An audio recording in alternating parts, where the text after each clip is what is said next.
नमस्ते बच्चों, ज्ञान मंत्रा में आप सबका स्वागत है। आज हम कक्षा 9 का पाठ 11 कर रहे हैं रस खान के सेवैये। इस पाठ का भावार्थ हम अपनी लास्ट वीडियो में कर चुके हैं। आज हम करेंगे प्रश्न उत्तर। तो अब शुरू करते हैं। प्रश्न 1, ब्रज भूमि के प्रति कवि का प्रेम किन किन रूपों में अभिव्यक्त हुआ है? उत्तर, कवि को ब्रज भूमि से गहरा प्रेम है। वह इस जन्म में ही नहीं अगले जन्म में भी ब्रज भूमि का वासी बने रहना चाहता है। ईश्वर अगले जन्म में उसे ग्वाला बनाए, गाय बनाए, पक्षी बनाए या पत्थर बनाए, वह हर हाल में ब्रज भूमि में रहना चाहता है। वह ब्रज भूमि के वन, बाग, सरोवर और करील कुंजों पर अपना सर्वस्व न्योछावर करने को भी तैयार है।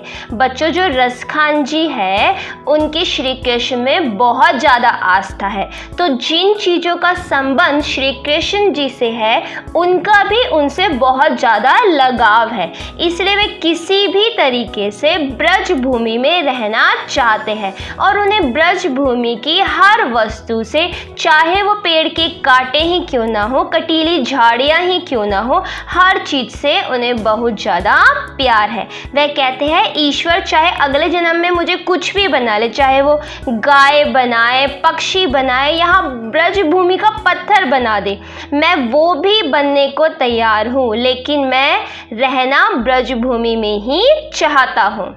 अब आता है प्रश्न 2, कवि का ब्रज के वन, बाग और तालाब को निहारने के पीछे क्या कारण है? उत्तर, कवि का ब्रज के वन, बाग और तालाब को निहारने का कारण यह है कि वह इन सब से श्री कृष्ण का जुड़ाव महसूस करता है। जब कवि अर्थात रस खान जी ब्रज के वन, बाग, तालाबों को देखते हैं तो उन्हें श्री कृष्ण की याद आ जाती है। उन्हें वह सब याद आ जाता है कि श्री कृष्ण यहाँ क्या क्या करते होंगे।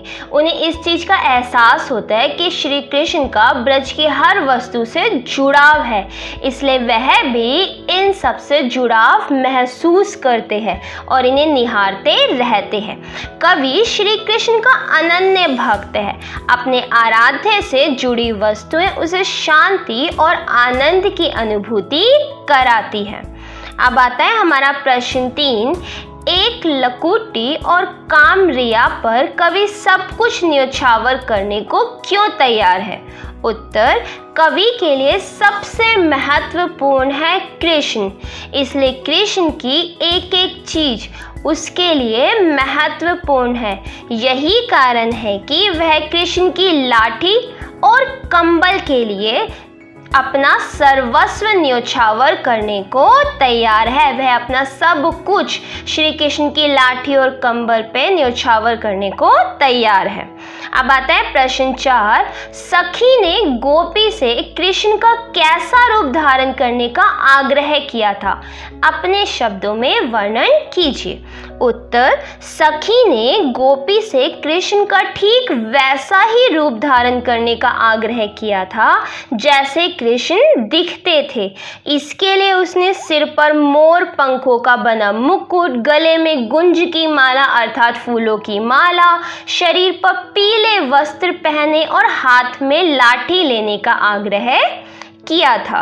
अब आता है प्रश्न 5, आपके विचार से कवि पशु, पक्षी और पहाड़ के रूप में भी कृष्ण का सानिध्य क्यों प्राप्त करना चाहता है? कवि पशु, पक्षी और पहाड़ के रूप में भी कृष्ण का सानिध्य इसलिए प्राप्त करना चाहता है क्योंकि इन सब के साथ श्री कृष्ण का जुड़ाव किसी न किसी रूप में रहा है, इसलिए वह किसी न किसी रूप में श्री कृष्ण की समीपता चाहते हैं, उनसे निकटता चाहते हैं। जिस प्रकार कृष्ण का पशु, पक्षी, पहाड़ सबसे संबंध था वह चाहते हैं ऐसा ही संबंध श्री कृष्ण का उनके साथ भी हो, चाहे वह किसी भी रूप में हो, पशु के रूप में हो, पक्षी के रूप में हो या पहाड़ के रूप में। प्रश्न 6, चौथे सेवैये के अनुसार गोपियां अपने आप को क्यों विवश पाती हैं? चौथे सेवैये के अनुसार गोपियां अपने आप को इसलिए विवश पाती है क्योंकि श्री कृष्ण की मुस्कान अत्यंत आकर्षक है। इस मुस्कान के आकर्षण से बच पाना उनके लिए कठिन हो जाता है। इस मुस्कान के कारण वे अपने तन मन पर अपना नियंत्रण नहीं रख पाती और श्री कृष्ण में खो जाती है। अब आता है प्रश्न 7, भाव स्पष्ट कीजिए। कोटिक एक कल धोत के धाम, करील के कुंजन ऊपर वारो। अर्थात रस खान ब्रजभूमि से इतना प्रेम करते हैं कि वह वहाँ के कांटेदार झाड़ियों वाली इस ब्रजभूमि के लिए करोड़ों महलों के सुखों को भी न्योछावर करने को तैयार है, त्याग करने को तैयार है। आश्चर्य यह है कि वे महलों की सुख सुविधा को त्याग कर उस ब्रजभूमि में रहना पसंद करते हैं। उन्हें ब्रजभूमि में रहना बहुत ज़्यादा पसंद है क्योंकि ब्रजभूमि श्री कृष्ण से जुड़ी हुई है और रसखान जी श्री कृष्ण के अनन्य भक्त है, इसलिए उनको ब्रजभूमि में रहने के लिए चाहे करोड़ों के महलों को ही छोड़ना पड़े, वह उसके लिए भी तैयार है। अब आता है खा, माई रीवा मुक्की मुस्कानी, संहारी न जेहे न जेहे न जेहे। अब इसका अर्थ है, गोपियां कहती है कि कृष्ण की मुस्कान इतनी मनमोहक है कि वो उसे देखकर अपनी सुध बुध खो बैठती है और अपनी सारी मर्यादाएं छोड़कर कृष्ण की तरफ खिंची चली जाती है। यानी कृष्ण के रूप सौंदर्य व मोहक मुस्कान को देखकर गोपियां अपने आप को संभाल नहीं पाती है और कृष्ण में खो जाती है। अब आता है हमारा प्रश्न 8, कालिंदी कुल कंदब की डारन में कौन सा अलंकार है?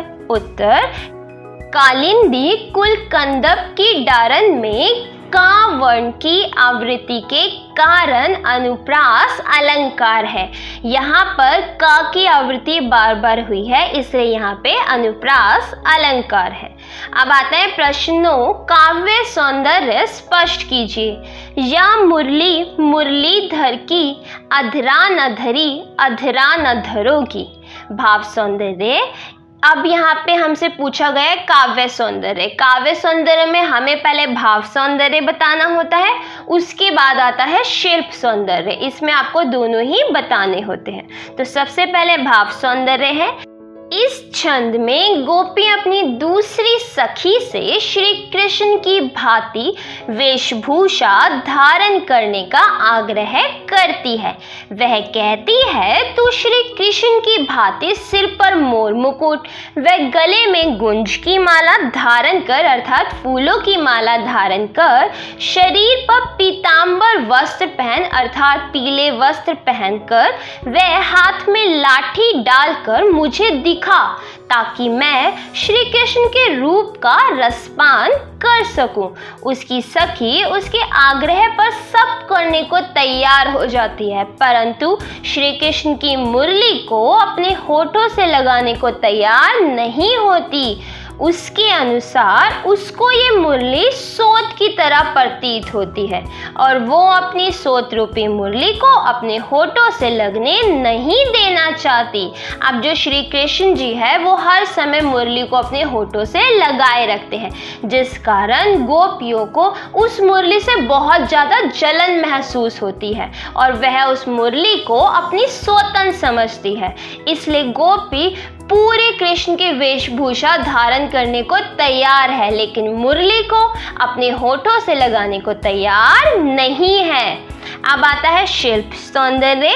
यहाँ पर ला वर्ण और मा वर्ण की एक से अधिक बार आवृत्ति हुई है, इस कारण यहाँ अनुप्रास अलंकार है।